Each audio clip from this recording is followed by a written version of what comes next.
Parliament इंतखाबात के सिलसिले में जहां सियासी जमातें अपना मंशूर चला रही है, वही इस वक्त मैं मौजूद हूं राजौरी में, जहां पे मेरे साथ मौजूद है जम्मू कश्मीर के सीनियर सियासतदान साबिक वज़ीर आला डेमोक्रेटिक प्रोग्रेसिव आज़ाद पार्टी के चेयरमैन गुलाम नबी आज़ाद साहब, जिनसे हम बात करेंगे। इस तरह से कई सियासी जमातों का कहना है कि मसला बिजली, सड़क, पानी और रोटी का नहीं है, मसला जम्मू कश्मीर के तशख़्ख़ुस का है। देखो, ये तशख़्ख़ुस लफ्ज़ मैं जब कायदे क्लास में गया था तब से सुनते सुनते मैं भी बूढ़ा हो गया।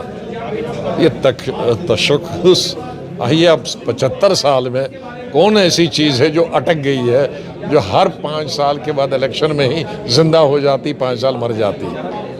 बस इतना जवाब काफ़ी है। रियासत की बहाली, स्टेटहुड है, रियासत डिग्रेड हुई है जम्मू कश्मीर की। क्या आपको लग रहा है कि इस तशख़्ख़ुस का वो एक हिस्सा हो सकता है उन जमातों का? उनको कहिए कि जब हो रही थी तो तब अब पार्लियामेंट में क्यों नहीं बोले, बस मेरा इतना ही जवाब। जब स्टेट का 370 हमसे छीना गया, जब स्टेट को यूटी बनाया गया, तो वो जो आज कह रहे हैं कि हमारे साथ ये हुआ, पार्लियामेंट में मौजूद थे, बात नहीं की। हम मौजूद थे, हमने पूरा ज़मीन आसमान खड़ा किया। क्योंकि उस वक्त इलेक्शन नहीं था तो इसलिए नहीं उठाया। जिस तरह से माना जाता है कि पकड़ दकड़ थी, वादी कश्मीर में कई लोग जेल भी गए हैं, इस दौरान उनकी रिहाई का मुतालबा उनके मंशूर में है, या जिस तरह से जम्मू कश्मीर में अब मसाइल है दफ़ा 370 के बाद सियासत। देखो, 2 किस्म की पकड़ धकड़ हो गई, एक पॉलिटिकल धकड़, पकड़ धकड़ हो रही है, और एक दूसरा पॉलिटिकल हो रही है, नहीं ये नॉन पॉलिटिकल हो रही है, मिलिटेंसी रिलेटेड है।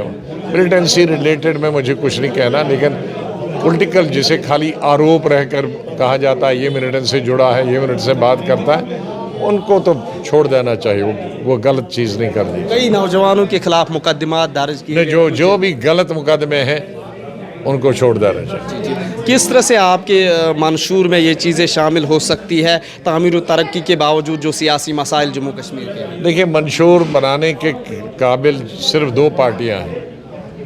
अगर 2 बाकी पार्टियां बनाती तो झूठ बनाती हैं। 2 पार्टियां हैं, एक तो एनडीए है, दूसरा एनडी है। इन्हीं में से अगर कोई सत्ता में आएगा, हुकूमत बनाएगा, बाकी एक 2 पार्टियां, इनके पिद्दी क्या तो पिद्दी का शोरबा क्या, ये कौन सा मैनिफेस्टो बनाएंगी? न इनका कोई मंत्री बनना है, न प्रधानमंत्री बनना है।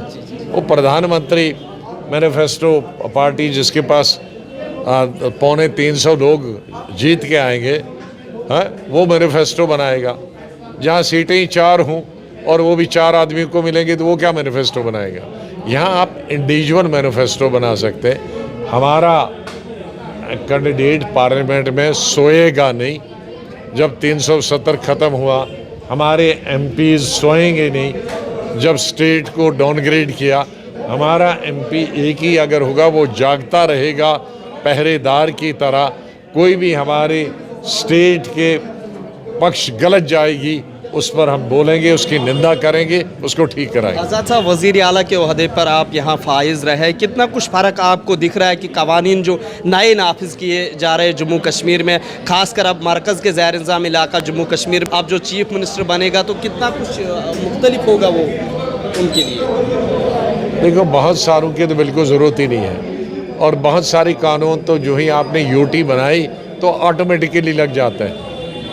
यूटी बनी नहीं तो यूटी के जितने भी कानून हैं पूरे हिंदुस्तान के, वो आपको लग जाएंगे ऑटोमेटिकली, बगैर नए बनाने के। तो जब यूटी ख़त्म होगी तो आपके नए 90% कानून जो यूटी की तरफ से बने हैं वो वैसे ऑटोमेटिकली ख़त्म होंगे। वो सिर्फ यूटी के लिए है। सियासत की इस महज आराई में, इस इंतखाबात की मुहिम में आप किस तरह से डेमोक्रेटिक प्रोग्रेसिव आज़ाद पार्टी को इस वक्त दें? हमारा प्रयास है, हमारी नई पार्टी है, और पार्लियामेंट के लिए तो हमारा समझे कि टेस्ट मैच है। तो अपनी तरफ से जो हम कोशिश कर रहे हैं कि हम इसमें सफल हो जाएं। हमने 3 ही जगह से कैंडिडेट उठाए हैं, उसके कई कारण हैं। हमारे रिसोर्सेज आज तक जितने भी हम हैं, हमारे कैंडिडेट और हमारे वर्कर्स और हमारे लोकल लीडर्स अपने आप से काम कर रहे हैं। कोई ये नहीं कह सकता किसी को नया पैसा हमने दिया। हमारी रिसोर्स क्रंच है, आउटरीच अभी कम है, लोगों तक निशान पहुंचाना, ये तमाम चीज़ें हैं।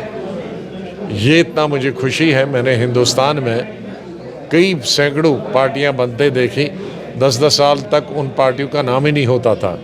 ये अभी 1 साल पहले, 1.25 साल पहले रिकग्नाइज पार्टी हुई, तो मैं ये कह सकता हूँ कि हिंदुस्तान भर में लोग जानते हैं और जम्मू कश्मीर में जानते हैं। ये सबसे बड़ी उपलब्धि। बहुत बहुत शुक्रिया। ये थे हमारे साथ जम्मू कश्मीर के साबिक वज़ीर आला गुलाम नबी आज़ाद साहब, जिन्होंने कहा कि डेमोक्रेटिक प्रोग्रेसिव आज़ाद पार्टी एक नई पार्टी और इनकी तरफ से पहल की जा रही है कि जम्मू कश्मीर में ये तीनों उम्मीदवार इनके कामयाबी हासिल कर सके। ईटी बार तो दुगली मोहम्मद अशरफ।